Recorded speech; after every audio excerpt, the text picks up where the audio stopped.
I'd like to welcome you all again to uh, today's seminar in this series of in advanced political economy organized by SOAS, New School in New York, and GFTU, General Federation of Trade Unions in the UK. This is the first session this year. There are four more to go before the entire program is completed. Now, I will say a few words about our speakers and the topic in a few minutes. But before I do that, I'd like to give the floor to Juani Bae, who is the organizer of this series anyway. She will give you some important information about work that GFTU have been doing, which calls for your support and for your participation. So, Juani.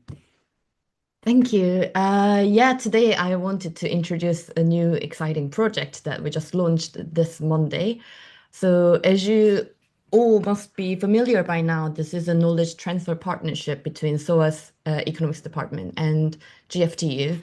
So this, for example, this series is launched as part of the political economy course for trade unions. So one of the aims this year was to, make it more accessible for workers and like reach out to like everyday workers beyond the walls of academia. And another project that we just began was a survey for all workers in Britain and Ireland on trade unions and union education and your interest in political economy. So if you're based in Britain or Ireland, then please take part. I'll put the link to the chat to the survey in the chat very soon. So the survey is basically to understand like why some people join the union, some people don't. You don't have to be a union member to take the survey. And people's experiences of trade union education. So have you taken any education? Did you know that trade unions provide some sort of education or training? And if you've taken, like, what did you like and what gaps and barriers exist for you to access them? And lastly, we like suggest a couple of topics to see whether you're interested in these topics, basically to help everyone to understand like what is going on in the world and how to understand the material conditions that we are in now. So yeah, it's really exciting. We just launched like 2 days ago, but we've got over 400 responses already. It's going to be the first survey of its kind in decades, a comprehensive research on trade union education directly informed by workers. So yeah, don't miss out the chance to have your say. I'll put the link to the chat and then yeah, give the floor back to Costas. Thank you. Okay, thank you very much, Juani. Now we can get on with the um, full business of the day. I'd like to introduce the topic and the speakers. Today's topic is global value chains and impact and significance for workers and their organization. It's a topic of prime importance that affects working people across the world, but also those who analyze the economics of labor and relations between labor and capital. The speakers, in the order in which they will speak, Andrea Ricci. Andrea teaches at the University of Urbino in Italy. He's done considerable work on unequal exchange, value theory, and international political economy. He's also on the editorial board of Capitalism, Nature, and Socialism. So he's eminently qualified to speak on the topic, and he will be the first one to open up the discussion. And he will be followed by Nikos Chatzarakis, who works at the New School for Social Research in New York. Nikos is a PhD from the Aristotelian University in Thessaloniki, which speaks to my heart because that's where I come from. And he has been doing work on economic cycles and economic development, economic growth. He's published in his book came out in 2024, Routledge. So he's again well qualified to speak on the topic, and no doubt the combination will have a lot to tell us, which we will exploit in discussion. The format will be that Andrea opens up, Nikos follows, then we have a discussion, the three of us, hopefully laying out some of the topics that might matter to the audience and more broadly. And then we open it up to a Q&A to all those who participate. I'd like to encourage you, before I invite Andrea to start the process, I'd like to invite all of you to send your questions using the Q&A box before the end of the first part of the seminar. Before, in other words, the discussion that we're going to have, the three of us, before that comes to an end, so that the questions can start flowing naturally and smoothly, and the speakers can answer them in good time, rather than all the questions coming up towards the end. That's about it as far as my presentation is concerned. I will now keep quiet and invite Andrea to present his part and start the process of discussion. Andrea. Yes, thank you very much for the invitation. Let me start with a simple observation. For a long time, international solidarity was mainly a moral or political ideal. Today it refers to something different. It has become a material necessity for workers in each workplace and in each country. And yet, international solidarity seems more difficult than ever. Around the world, we see the rise of nationalist and populist movements, often supported by popular classes.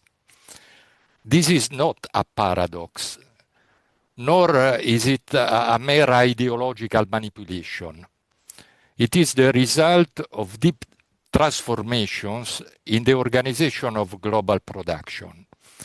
With global value chains, capitalist production has become global, but labor has become even more fragmented, both within and between countries. The literature on global value chains looks mainly at the micro or sectoral level. The focus is on firms, governance, and upgrading. My contribution instead takes a political economy perspective. I focus on how global value chains reshape value distribution, power, and inequality at the macro level, nationally and internationally. And this is crucial for understanding the current challenges to international worker solidarity. In the 40s period, before the rise of neoliberal globalization, production was mainly vertically integrated. Firms controlled most stages of production within the same corporate structure, from design to assembly, sometimes from raw materials to distribution. The international division of labor was organized on a sectoral basis. Core economies specialized in manufacturing, while peripheral economies in agriculture and extractive commodities. In this context, trade union organization at the sectoral and national levels was the appropriate scale for defending workers' interests. This model went into crisis in the 1970s. Declining profits and increasing labor conflicts pushed firms toward more flexibility. production was restructured by outsourcing and offshoring. This shift was made possible by broader technological and political changes. New information and communication technologies allowed firms to manage production at a distance. At the same time, neoliberal policies promoted international competition by privatization and regulation. The result was global value chains, a new wave of organizing production, fragmented across firms and countries, but tightly controlled from the top by multinational corporations. One of the key consequences of global value chains is the fragmentation of labor. At the national level, this process takes different forms. First, there is contractual fragmentation. With outsourcing and subcontracting, stable jobs are replaced by temporary contracts, self-employment, and informal labor. Precarity becomes the norm rather than the exception. Second, there is racialized fragmentation. In advanced economy, migrant workers perform most of the poorly paid and precarious work. Their legal status makes them easier to exploit and harder to organize. What we see then is not just a segmented labor market, but a fragmented working class. This leads to a growing inequality between capital and labor within each country. Across the world, we see the wage share declining, while the profit share increases. But labor fragmentation does not stop at the national borders. Under neoliberal globalization, the international division of labor has changed in a fundamental way. Today, it is no longer organized by sectors, but by tasks within the same production process. Different countries specialize in different functions inside the same commodity chains. High value-added activities are mainly concentrated in core economies. They involve control, knowledge, and technological innovation, such as research, design, finance, and marketing.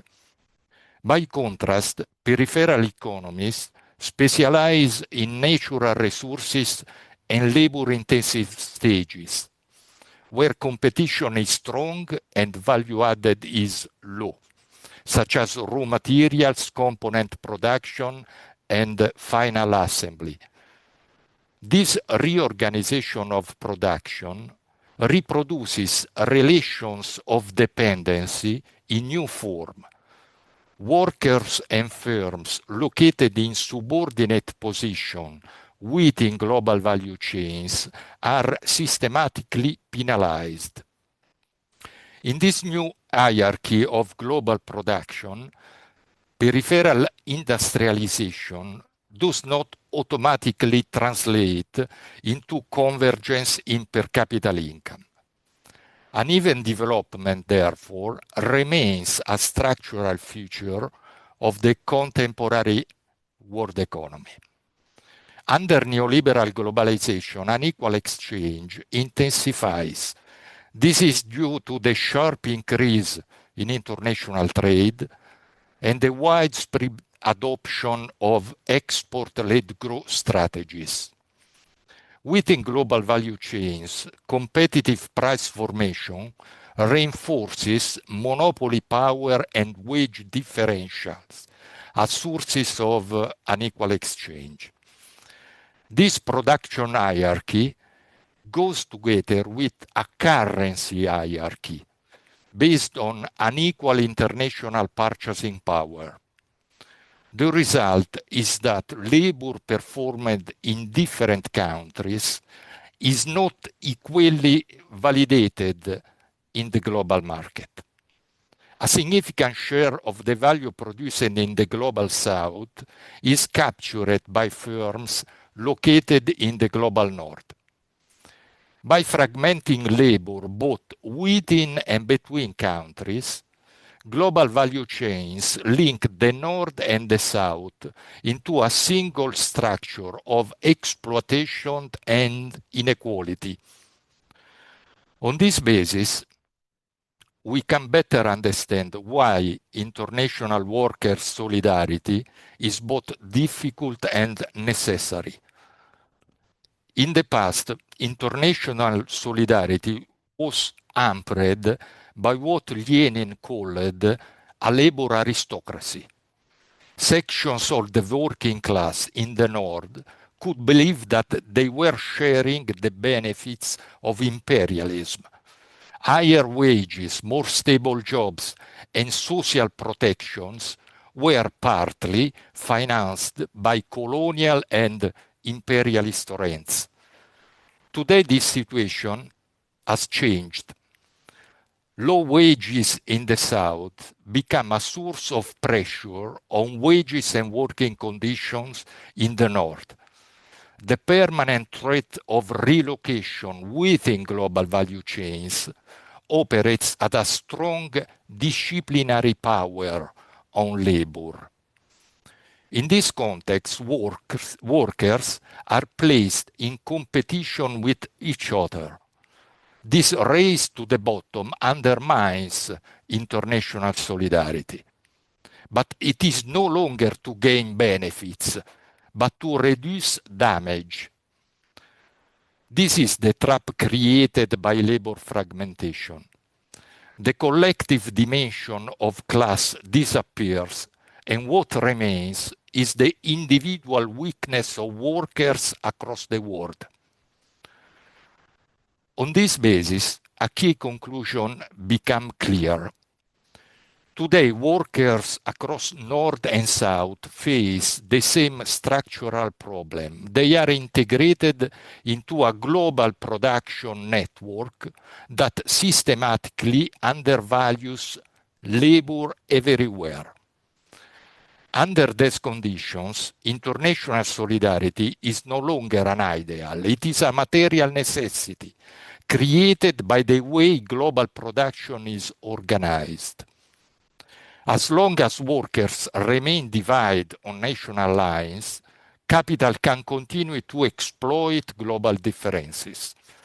Only by organizing across borders and sectors can workers begin to reverse this dynamic.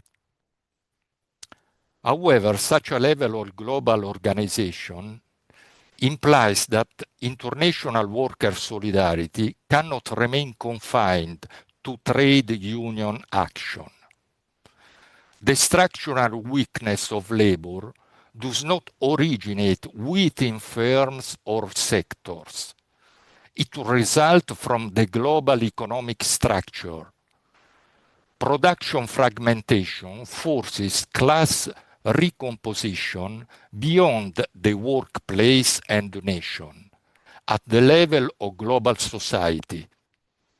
Defending labor today, therefore, requires confronting the contradiction of the current economic order.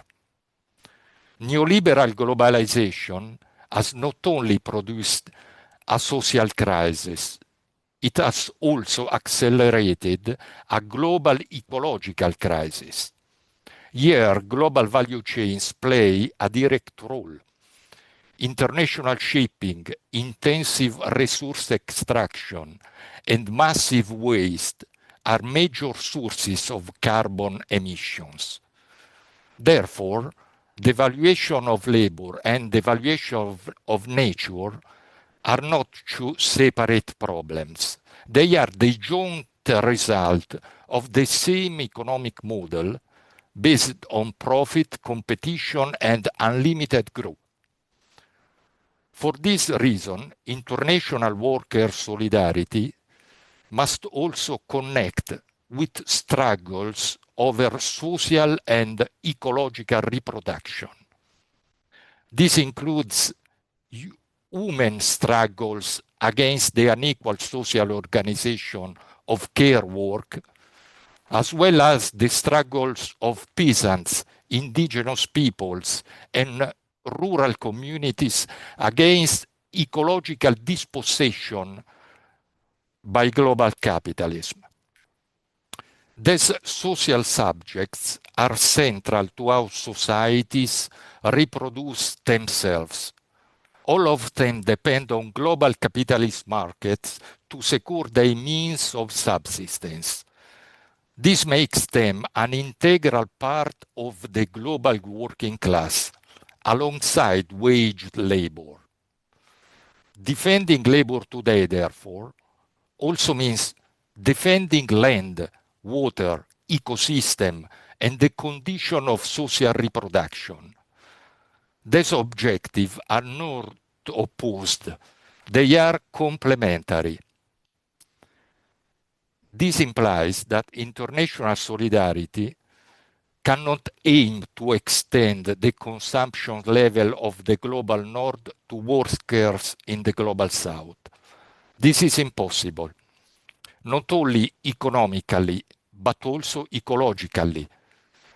What is needed instead is a transformation of production and consumption patterns in both the global north and the global south. This means moving toward a more just and sustainable world, economic and ecological order. To conclude, today international worker solidarity requires a common eco-socialist agenda of global social ecological transformation.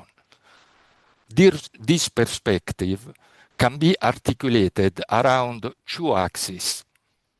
In the global south, it calls for an autocentric development strategy as an alternative to the export-led growth model promoted by global value chains. This involves form of strategic delinking from global market. Delinking does not mean autarky. It means a reversal of social priorities, moving away from permanent international competition and toward domestic demand and democratic control over local resources. At the same time, in the global north, socio-ecological transformation requires degrowth.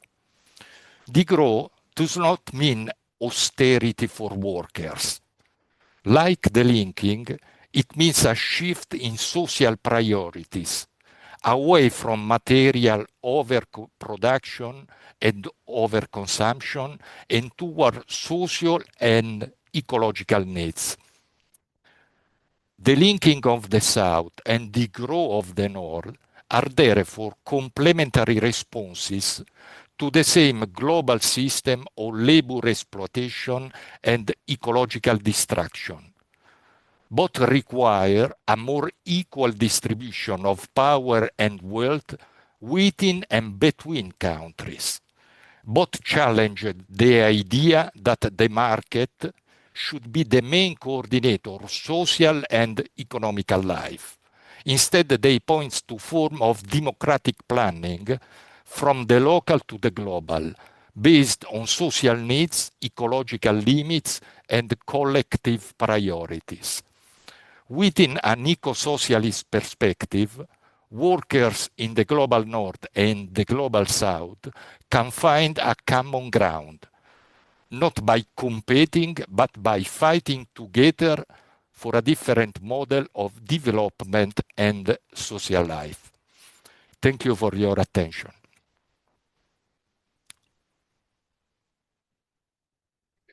Thank you very much, Andrea. You put on the table a lot of ideas and a lot of suggestions in a very integrated way. So I'm sure we're going to be discussing those. It's now time for Nikos to introduce and present his own take on the question. Thank you, Costas. Also, thank you, Andrea, for the wonderful presentation. I must admit, I am much less of an expert than you are, so it's good that kind of gave us the modern, the state of the art of the research right now. I was hoping I could take a step back and speak about what the precedent of that is and what my take is on the role of the law of value at an international level on this and how it can affect both the question of international trade and unequal exchange in the modern context, and of course how that affects workers in global north and the global south. By taking a step back, let me go almost a century and a half back in the early debates on the issue of what we would call today unequal exchange. And I'm pretty sure many people are well aware of what I'll be talking about, but there is an important to make a small distinction on based on what happened back in the early 20th century, essentially. So at that time, there was a heated debate, mainly political debate, about the premises of international trade and international relations between countries that were essentially old colonizer powers, like the big European countries at the time, and countries that were either at the point of colonization or were from the early 19th century until the late 19th century, early 20th century until the mid 20th century, attempting to decolonize. And the question that was put by people, mainly people on the left, on the socialist, and then on the Communist International, was how can we understand the economic and political roots of colonialism and the heritage that it leaves to these countries, and how can we propose a program that will take us out of it. And the discussion was often taken in the context of Lenin's 5 points of imperialism, namely the concentration of capital at the national level, the mingling of financial and industrial capital, the export of capital mainly from the global north, what we would call the global north today, to the global south, the internationalization of trusts, and of course the territorial division of the older colonies that led eventually to what we know as the World War I and the later repercussions. And this discussion was the dominant discussion on this part of the left, and it often ignored an equally important side that was the technical causes of the unequal exchange between these countries, something that came to be the source of the debate much later. And that was rooted to the relation of unequal exchange with the theory of value as we know it from the classical school, mainly David Ricardo and, of course, Karl Marx. And the difference on this take, which was first highlighted by Otto Bauer, was that we have to look how value is being produced and then redistributed among different activities in the economy, what would constitute for Marx and the Marxists the basis of an exploitation of the workers at a domestic level, and we should extrapolate from this idea to the international level and speak about similar transfers, redistributions of value, and eventually transfers of value between countries. And of course, both Ricardo and Marx, mainly Marx on this issue, would say that what happens is that there are some activities, some processes, some industries, if you want, that have a higher concentration of capital. As a result, labor is more productive there. And these industries have a tendency, because of the deviation of their prices from the value produced there, to attract more value, to realize more value than they eventually produced, at the expense of, though, of course, of those sectors that have less concentration of capital, and as a result, their labor is less productive in this sense. This was a well-known fact for the Marxist theorists at the time within a domestic economy. It was the very core of the so-called transformation problem. And Bauer's idea was, I can extrapolate from that. I can say that there are not only domestic industries that produce different commodities, but also international industries that do the same thing. And what actually happens is that the more efficient industries are the ones that have a higher concentration of capital. These are, for historical reasons, found in the older colonizer powers. And of course, what happens is that when these industries compete with the industries in the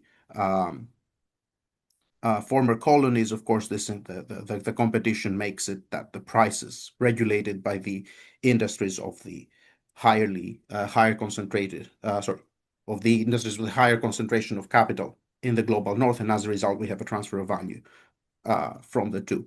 Now, the problem was that these two sides of the debate for many, many years remained separate. And I think the reason that they remain separate is partly political, partly theoretical. The theoretical aspect is that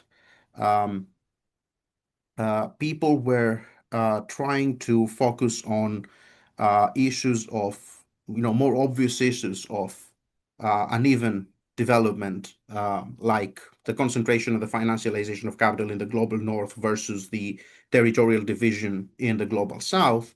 And the political reason was that there are peculiar repercussions of the application of the law of value at an international level.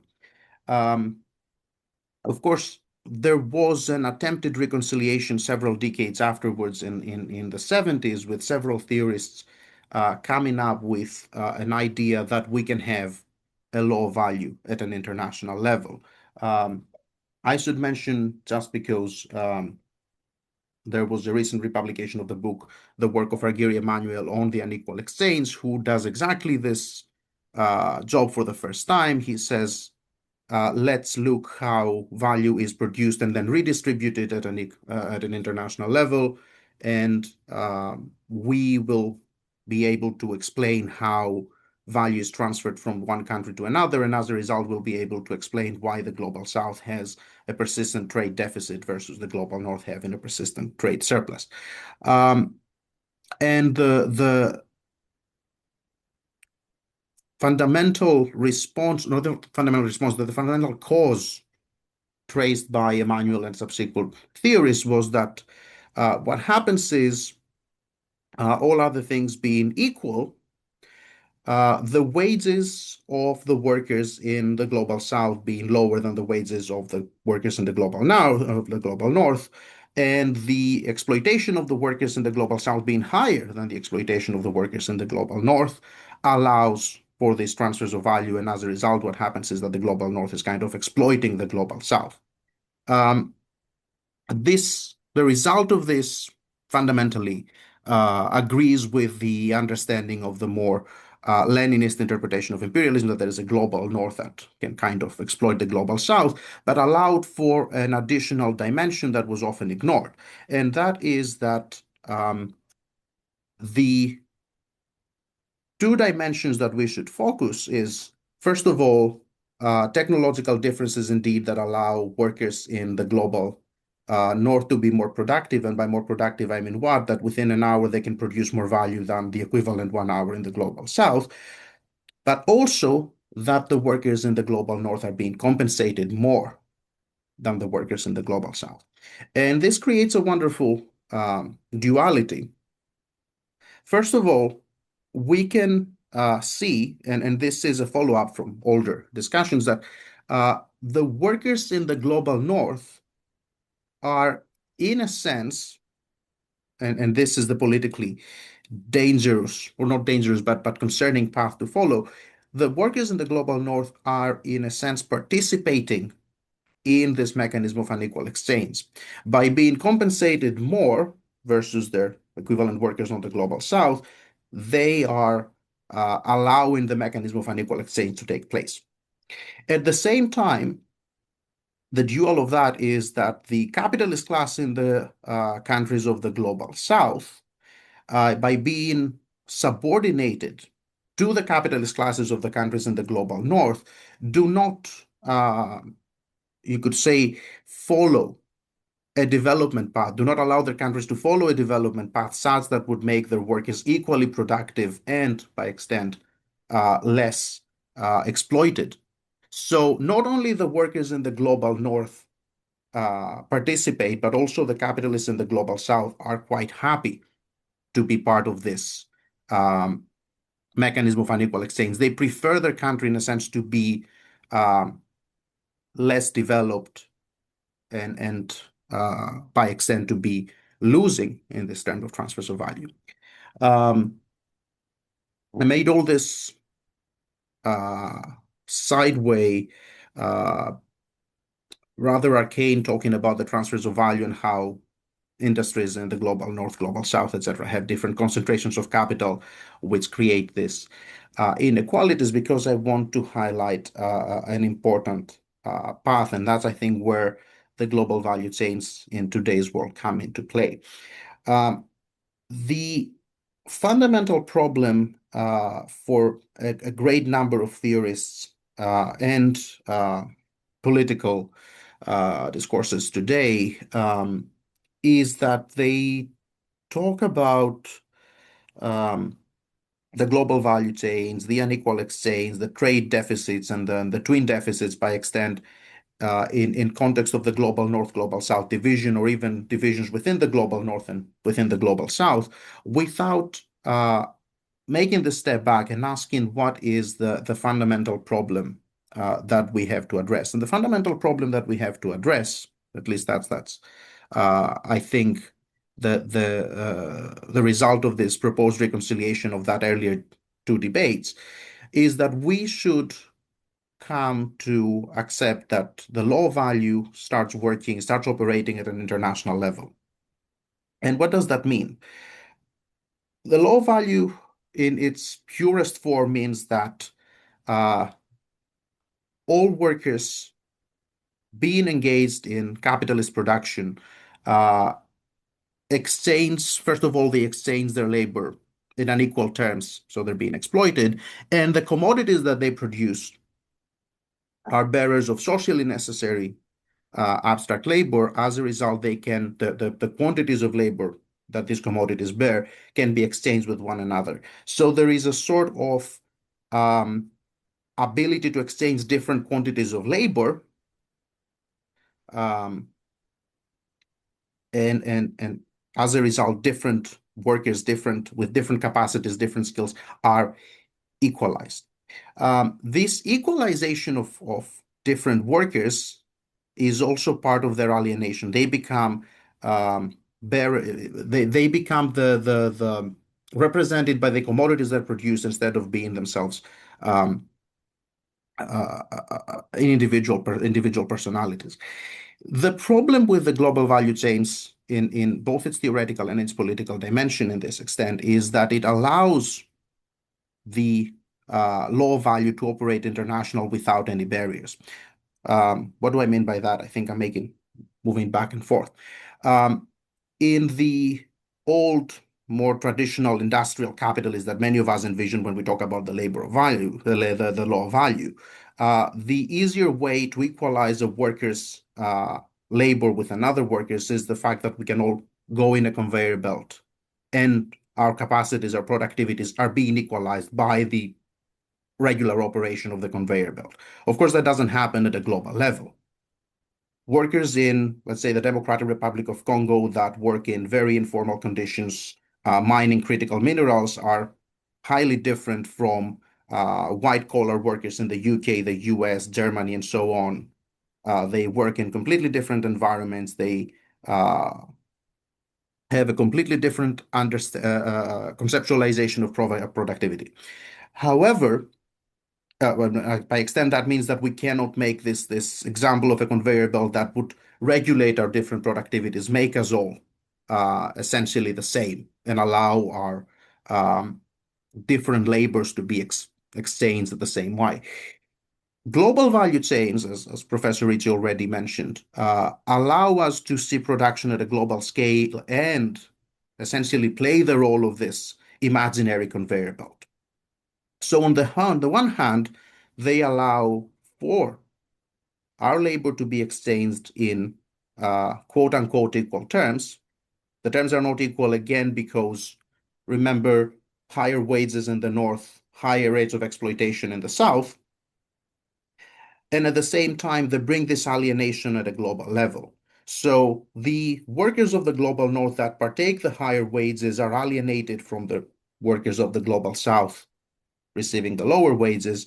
And of course, the subordinated capitalist class in the global south is happily partaking on that mechanism as well because they do not help their countries exit by investing in to raise the productivity.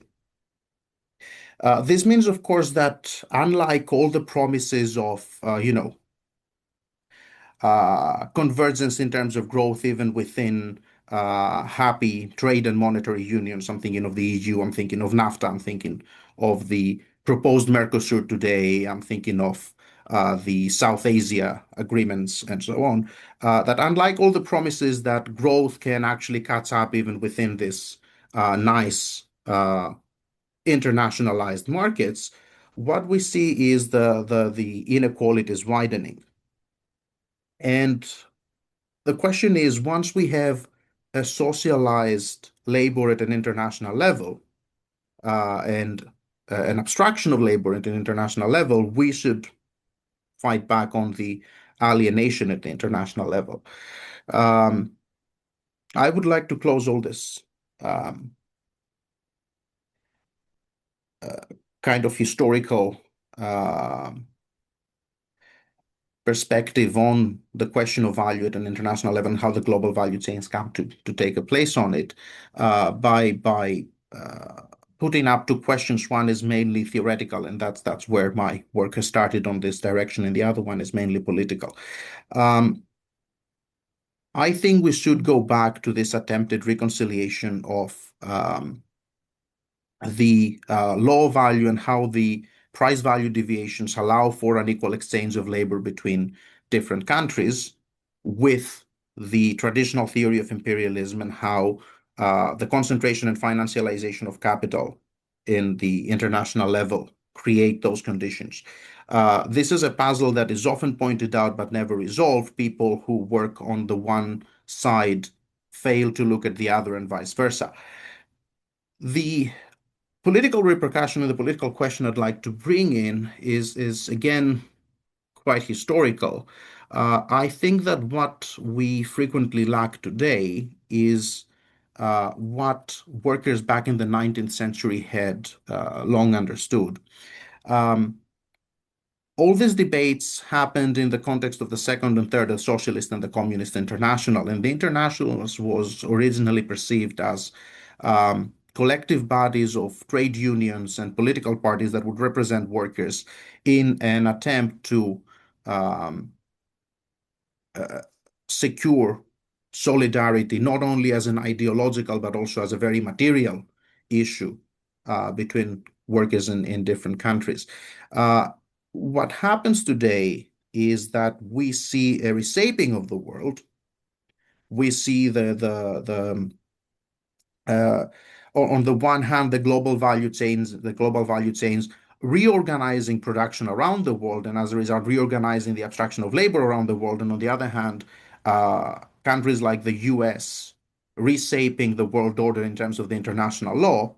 And we fail to see a similar response in terms of what the first, the second, the third, and so on internationals were. So I think that the only way, of course, quite obvious a remark, but I think that the only way to go back to this is re-realize that the international law value requires an international solidarity between workers.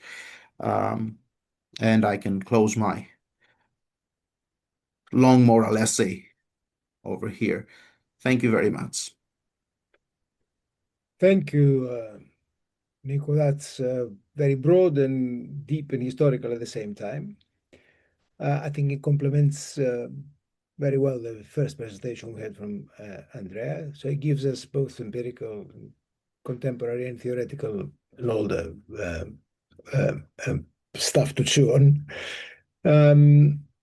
I'd like to invite a little conversation among us to begin with, and then open it out to those in attendance to ask their own questions. I can see we've got some questions already. I'd like to ask those who would like to raise issues to do so straight away so that we can sift through the questions in good time. Now, let me ask a question to Andrea to begin with. I have more than one question, but let me ask this question to start with. One of the points you made is that global value chains have changed the nature of the division of labor across the world economy, and now what we've got is a fragmentation of tasks rather than countries specializing in particular types of commodities and so on. Fragmentation of tasks within the chain, and then what we get is that the upstream tasks, as it were, design and so on, remain within the core, and then the downstream tasks are moved to the south. And that you imply some kind of subordination, brings some kind of subordination. Now, I'm curious to know how, from this perspective, what you'd have to say on two observations, which to me are very important for the contemporary system. The first is the rise of independent manufacturing capacity in what used to be the old periphery. You mentioned that, but you implied that this cannot compete. Well, Korea does compete. South Korea does compete, and so do other countries which are in BRICS and so on. So there is the rise of independent capacity emerging in many parts that used to be considered peripheral. And at the same time, what we see is loss of considerable capacity among the old core, which translates into persistent trade deficits and an accumulation of debt by large core countries. First and foremost, the United States. The public debt of the United States at the moment is $37 trillion. So how does this crucial observation for the world economy at present, how does this tie in with what you presented to us in terms of global value chains and how they reorganize domination across the world? Yes, thank you for this important question. I think that in global value chain, we observe a relation of dependency between core countries and peripheral countries, because the strategic tasks are concentrated in core economy. And this means that the great part of the value added produced within global value chains are go to the global north, to the core country. If we look at the data on global inequality and per capita income convergence, we see that in the last 30 years, there is not a clear tendency toward convergence. There are some exceptions, China, first of all. But in general, on average, we do not observe a clear process of convergence. What this means? This means that the industrialization of a great part of Global South, in particular in East Asia, India, East and South Asia, do not means a convergence in development level.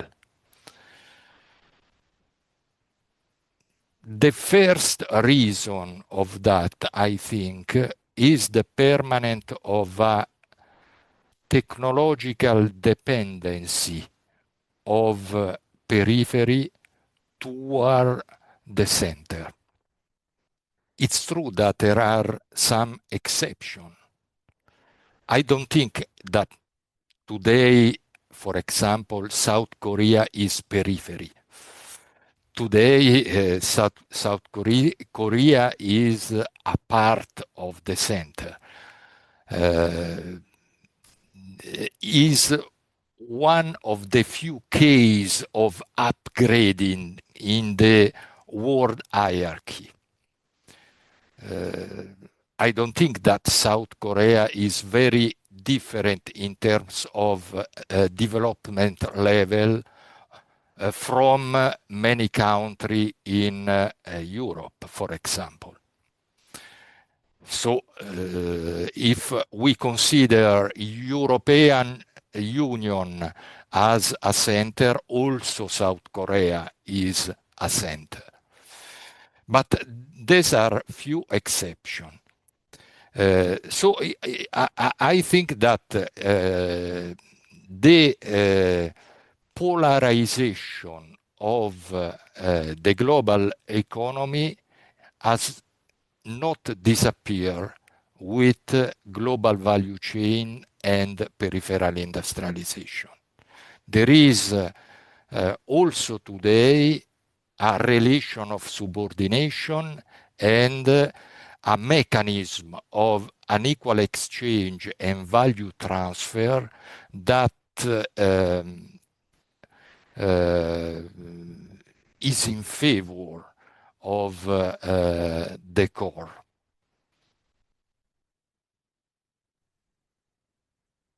Maybe I should push it a little bit more, and then I invite Nikos to come in. Subordination here historically, in the Marxist tradition and more broadly, meant export surpluses on the part of industrialized countries, the core, sending industrial goods to the periphery and importing agricultural goods from the periphery. And that would have given the advanced core countries an advantage over the peripheral countries in terms of how trade would move and so on. And second, a flow of capital from the core countries to the peripheral countries. And that would have created indebtedness among the peripheral countries and tied them up to the financial mechanisms of the core countries. So subordination had a certain economic and political social meaning. When I look at the world today, I see the core countries having a sustained deficit, most of them, in trade. The exception is Germany and Japan. But a whole raft of core countries have got a sustained deficit in trade, and they tend to be net importers, indebted people. They're net importers of capital, much of which comes from developing countries. So we see a kind of that kind of peculiar phenomena which are characteristic of the modern era. So what's the content of subordination in that? That's basically what I'm asking you, because that must be connected somehow to global value chains. Is there? I mean, I know the question might be a bit difficult and complex, but it is something that arose from your presentation that I would like to know, to hear your opinion on it, if possible. Yes, this is true. What you say is absolutely true. However, today we can say that creditor in the global South are also dependent by debtor. Until there is no alternative to the actual financial system ruled by the dollar and the US capital markets, there is subordination also of the creditors. So the actual financial hierarchy determines a condition of structural subordination of peripheral economy, even if the global north and US in particular are the main debtors of the world. So what is needed is an alternative financial system with respect to the financial system dominated by the dollar. In this situation, the simple fact of creditor and debtor does not define the condition of dependency, because the condition of dependency is a structural condition determined by the global structure of the production and the financial and monetary system. I see. I've got a lot more to ask, but I don't want to monopolize it. And I think this should be a discussion between you two as well. But just to push things forward, I've got a question for Nikos as well, and it is this. I appreciate the intention, the desire to find a way of making the law of value work at the international level and do so in a sort of theoretically persuasive way, which hasn't been easy since the days of David Ricardo, who basically argued that this doesn't happen. But let me ask you a side question. Let me ask you something that will bring out some of this in a broader, perhaps, way. If we do have an argument, if we do produce an argument that says that the law of value works globally somehow, and that would help us explain unequal exchange and what have you, and so on, and connect it to what Andrea was saying, theoretically, how are we going to retain one key point which Marxist theory stresses all the time, and heterodox theory stresses all the time, which is that global crises emerge precisely where the international meets the domestic. And that is that is particularly obvious where in domestic money meets international money. In other words, you get foreign exchange crisis. How are we going to preserve this crucial point, which we observe around us all the time? This isn't as if it happened in Marx's day, and it doesn't happen now. On the contrary, this is where crises emerge today with a vengeance, where the global requirements attached to world money, which means the dollar, meet the domestic requirements, right, attached to domestic money, which might be any kind of domestic currency. Crises emerge where the two meets. Now, if you're going to produce a labor theory of value that brings everything in one, how are you going to preserve that? And what does that lead you to? What does it make you think of? Can I start connecting this question with the previous one? Because I think the previous one left a lot to be answered. I think that something that I didn't stress out, and we should speak more about it, but I think I'm a very poor student of that school, is how does the hierarchy of currencies interlock with the global value chains and with the unequal exchange and the global, which the theory of value, by the way, should in principle speak about that as well. And this is, to me, it's an open question. And this kind of ties to both, because on the one hand, without considering the hierarchy of currencies and how this ties to the labor time, the labor that commodities bear in the international market, I don't think we can resolve the productivity differentials between the countries and speak about the current condition where apparently the opposite seems to be happening with reference to the previous question. But we also cannot have a fully fledged, fully developed labor theory of value in the international level. I think that's also where Ricardo stumbled, right? It's the question of money determining prices in the international level rather than the other way around. My first response to how we could retain this idea that crisis emerge when the international means the domestic, when the law of value operates internationally is because the I mean, again, going back to traditional literature, the law of value is peculiar in operating international because there can be no claim that, for example, rates of profit and wage rates equalize internationally. So the idea that the law of value operates internationally just came down because of these problems. I wouldn't say that these problems don't exist. And that's probably where we should point. It's the non-equalization of rates of return and the hierarchy of currencies that we should look at in order to resolve this question. The fact that the law of value operates international does not reject these two. It actually conflicts with the two. I would see that as a persistent contradiction of capitalism. So there are periods in which this contradiction is kind of sustained and periods in which this contradiction cannot be sustained and a crisis would emerge. In fact, I would say that the current period is one such period, exactly because we see that reversal that we were talking about before.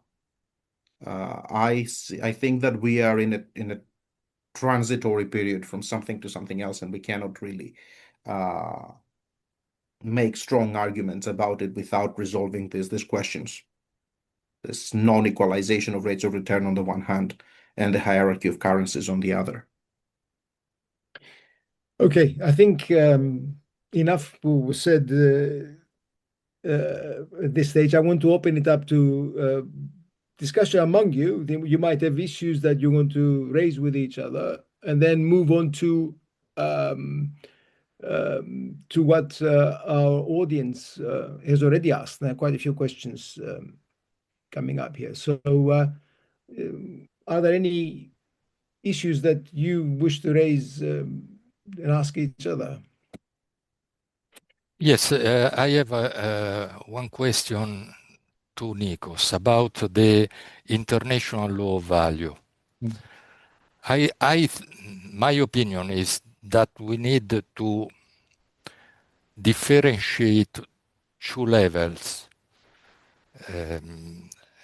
At an high degree of abstraction, we can define an international law of value that operates through international profit rate equalization.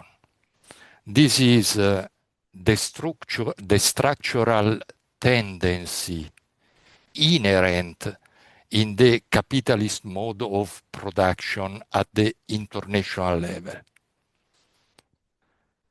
We have also at a lower level of abstraction, the concrete operation of the international law of value, which is affected by institutional and historical conditions that are variable over time. Do you think that this framework is you agree with this framework of analysis? Do you agree? Yeah, I would say, yeah. Okay. Would you?